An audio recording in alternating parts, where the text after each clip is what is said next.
238-1202 y 238-1273 para hablar del tema ¿Quién mueve los hilos del mundo? Lo que es lo mismo, los poderes ocultos, con Ismael Medina. Y recordad que la primera llamada tiene automáticamente asignado un lote de 4 libros cedidos por Plaza y Janés.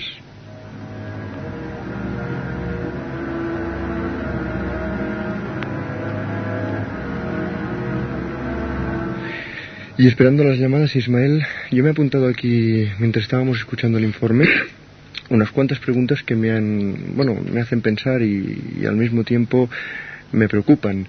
Una de las cosas que hemos oído y que además tú has dicho, que la casualidad no existe, y el informe decía que el equilibrio y el caos conviven. ¿Tú crees que esto es cierto? O sea, que donde teóricamente o donde vemos que nosotros hay caos, bueno, ahí resulta que hay un equilibrio, es una cosa muy bien planeada. Bueno, hay una de las más recientes o modernas teorías sobre la creación del universo, se basa en una especie de axioma que dice que el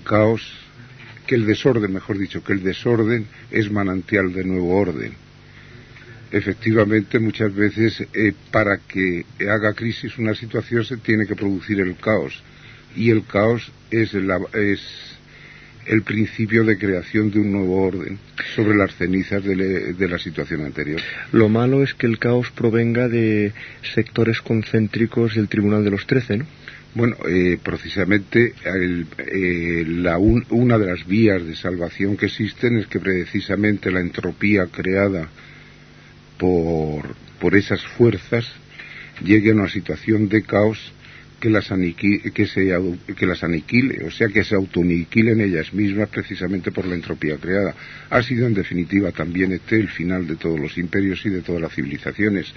Yo creo que estamos asistiendo realmente, y lo anunciaron ya los filósofos de la historia desde el siglo pasado, estamos asistiendo al final de una civilización, al final de la civilización racionalista que se inicia con la revolución industrial, a la que sirve de base la ciencia mecanicista, que está terminando a manos de la nueva ciencia cuántica. Y tenemos la primera llamada, que por cierto también ha ganado un lote de 4 libros. Hola, buenas noches. Hola, buenas noches. ¿Cuál es su nombre? Isabel. Isabel, ¿desde dónde llama? De aquí, de Barcelona. De Barcelona. Adelante con su pregunta para Ismael. Me ha llamado la atención. Dice que el 6, si no he entendido mal, es el 9 invertido. Sí. Poder oculto, signo de la bestia, de la materia, de lo negativo. Entonces, me pregunto, entonces, ¿y el 9 qué es? El 9 ya le he dicho que es el signo de la energía, es el signo creador, es el signo del sol metafísico.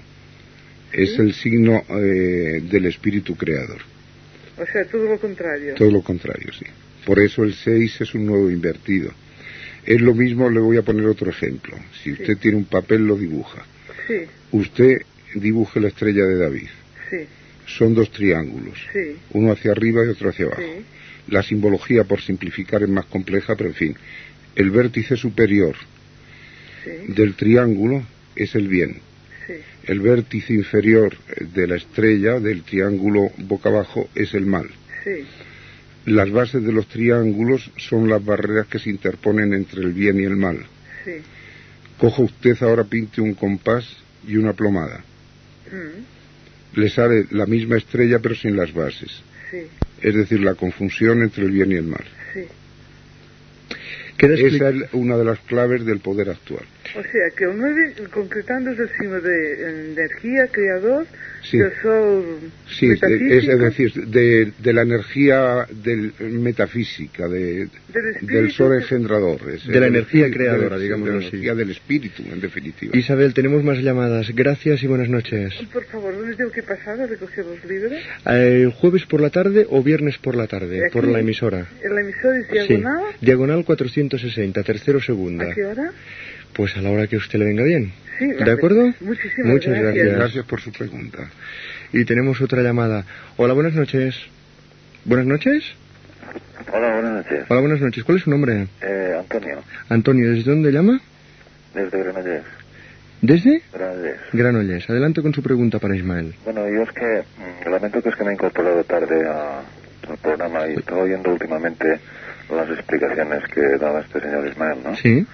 Entonces, mi pregunta no es sobre ningún tema en concreto, sino que como yo desconozco si este señor ha escrito algún libro sobre estas cosas, me interesaría de si hay alguna publicación. No, sobre este libro yo no he escrito no he escrito nada todavía. Ya.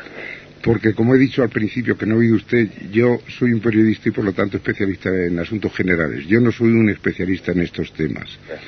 Y por lo tanto, y vuelvo a insistir, yo lo que me interesan son las interdependencias, y al observar toda una serie de fenómenos de la vida actual y pasada y de la historia, soy un gran enamorado de la historia, pues trato de indagar cuál es el motor de ciertos fenómenos que no tienen una explicación racional por sus interdependencias. Por ejemplo, le iba a decir una cosa que a mí me llamó mucho la atención. En la Librería Nacional de Londres hay un documento que se conoció a través de un libro que ahora mismo no le puedo dar la nota bibliográfica porque no me la he traído, de la correspondencia secreta entre Mazzini y Pike, que eran dos miembros destacados de la secta de los Illuminati, que, como no sé si sabe usted, era una secta satánica. Bueno, en esta correspondencia, sintetizándose, decía: se producirá, primero para terminar con los reinos de Europa y para terminar con el poder europeo, se producirá una guerra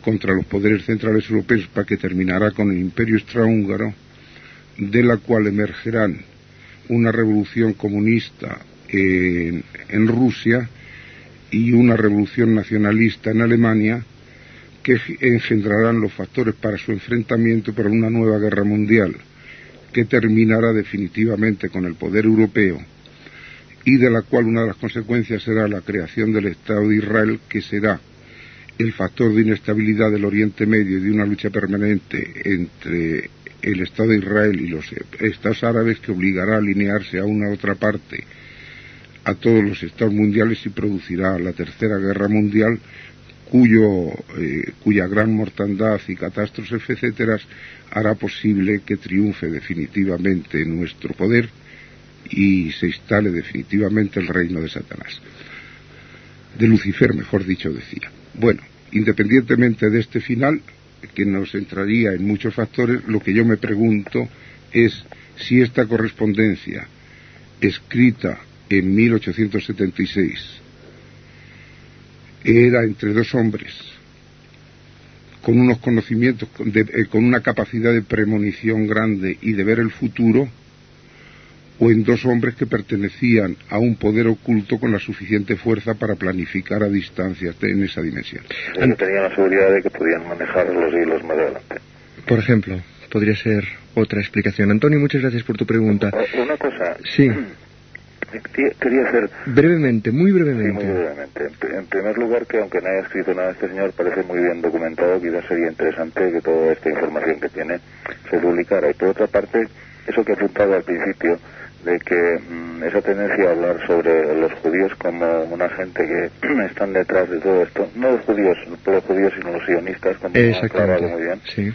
Es cierto que se tiende a partir de ahí a calificar de fascista esas opiniones, ¿no?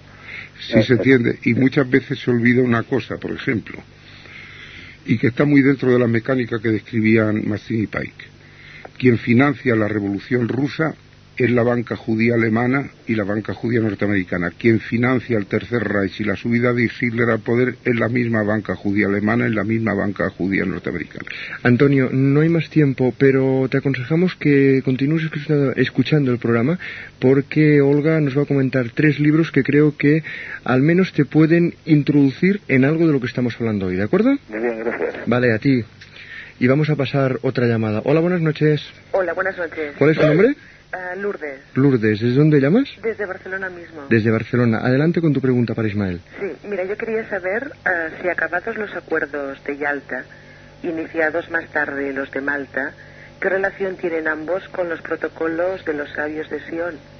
Bueno, primero, los protocolos de los sabios de Sion, que se dicen que son apócrifos, no son apócrifos. En definitiva, yo hace muchos años logré hacerme con las conclusiones del primer Congreso Mundial Judío de finales del siglo pasado, y descubrí que los protocolos de los sabios de Sion son realmente casi una transcripción literal de las directrices del primer Congreso Mundial Sionista. Luego, por otra parte, en definitiva, esas directrices, en líneas generales, pues evidentemente expurgadas de la ganga retórica y reducidas a un esquema de político económico mundial, te dan cuenta efectivamente que lo que se está produciendo es ese mismo mecanismo. Los acuerdos de Yalta, por otra parte, nos llevaría lejos, pero te sintetizo. Los acuerdos de Yalta parten de las tesis geopolíticas de Mackinder, que luego llevan la escuela alemana de Haushofer, y la de Semyonov en la Unión Soviética, que dirigen los esquemas de la guerra, que dice que quien domine el corazón de Europa dominará la masa continental euroasiática, y quien domine la masa continental euroasiática dominará el mundo. Por lo tanto, los acuerdos de Yalta lo que hacen es partir por gala en dos el corazón de Europa, precisamente para que no se pueda crear un poder europeo que pueda llevar adelante, pueda ser dueño del mundo. Es el final de Europa. Lo que se acaban ahora son los acuerdos de Yalta. Los acuerdos de Yalta han saltado hechos añicos porque la perestroika y otros mecanismos han despertado toda una serie de fenómenos a una velocidad inaudita que han cogido un poco de sorpresa a quienes habían planificado esa situación. Entonces, lo que ha pretendido Gorbachov ante la situación difícil del interior es lo que han hecho muchos imperios, es replegarse sobre sus fronteras metropolitanas y crear en esa zona europea, crear una finlandización a través de los pueblos conquistados durante la Segunda Guerra Mundial, con la neutralización, lo cual obliga, retirando ellos sus tropas, a que los norteamericanos retiren las suyas. La reunificación alemana rompe ese esquema porque recrea un poder central europeo al margen de esa situación. Y esa realidad que nace del propio pueblo alemán del este, imprevista con la pasión que está apareciendo, hace que tanto Gorbachov como Bush, como Francia, como todos los países, vuelvan atrás y ahora traten de impedir a toda costa la reunificación. Pero la incógnita es cómo se producirán los acontecimientos, porque lo que está sucediendo, y es el gran problema de Gorbachov que puede terminar con él, es que esa rebelión se está produciendo dentro del territorio metropolitano ruso, y lo que no puede consentir el poder, el Kremlin, es que se rompa el viejo territorio metropolitano del imperio. Y entonces, por eso decía yo al comienzo que resulta un tanto sorprendente que los medios de comunicación occidentales estén ocultando lo que está realmente sucediendo en el interior de Rusia, y que es el principal problema al que se enfrenta Gorbachov y la perestroika. Lourdes, ¿queda contestada tu pregunta? Pues sí, lo que pasa es que quería saber también si hay poder en Europa a través de los acuerdos de Malta.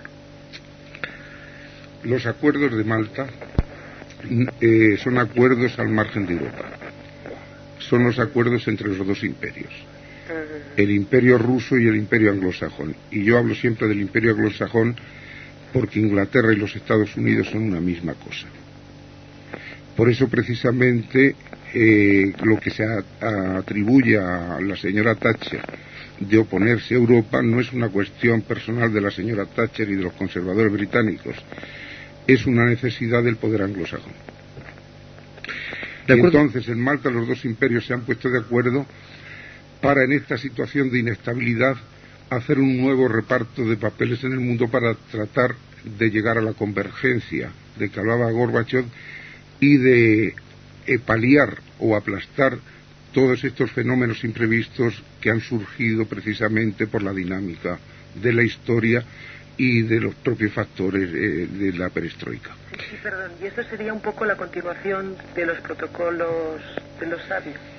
Bueno, en definitiva, las directrices generales de comportamiento hacia la creación de un Estado mundial, que es lo que está en los protocolos realmente no hay una precisión, hay una serie de indicaciones, pudiéramos decir, es las líneas maestras de la estrategia.